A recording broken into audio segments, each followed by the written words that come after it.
NBA players nag-react sa plano ni Dwight Howard sa PBA. Pansin na rin nila ang ating liga, tara kwentuhan. Pinasaya na naman ni Dwight Howard ang mga PBA fans sa kanyang bagong post sa social media, mga idol, na gusto niyang umalis ng retirement para maglaro sa PBA at umiscore ng 85 points dahil sa nakita niyang tarpaulin sa Pinas gawa ng mga Pinoy na may congratulations kay Bam Adebayo, pero picture ni Howard ang nakalagay, mga idol.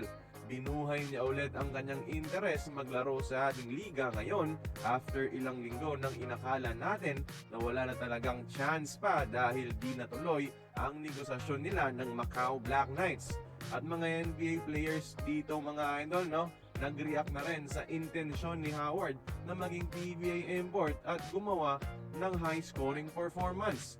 Komento ni NBA legend Rajon Rondo sa Instagram ay ang nakakatawang emoji. Natutuwa siya sa kakulitan ng mga Pinoy kay Howard. Pati na rin ang 6'10" big man, mga idol, na si Wenyan Gabriel, napatawan na lang din sa plano ni Howard na gumawa ng 85 points sa ating pambansang liga base sa kanyang komento rin sa Instagram. Si Wenyan, mga idol, ay isang former Lakers big man at kababayan ni Nuni Omot ng Magnolia at Bol Bol ng TNT.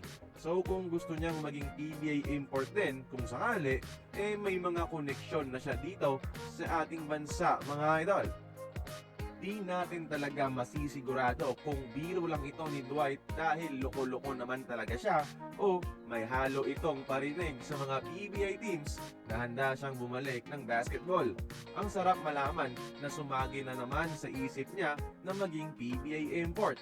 Kaya tingin niyo, mga idol, kaya bang gawin ni Dwight Howard ang sinasabi niyang 85 points sa PBA sa isang laro?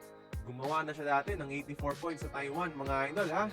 At anong PBA team kaya ang dapat na kumuha sa kanya? Like nyo itong video kung gusto nyong makita si Dwight Howard sa PBA. Join the conversation, magkomento lamang sa ibaba.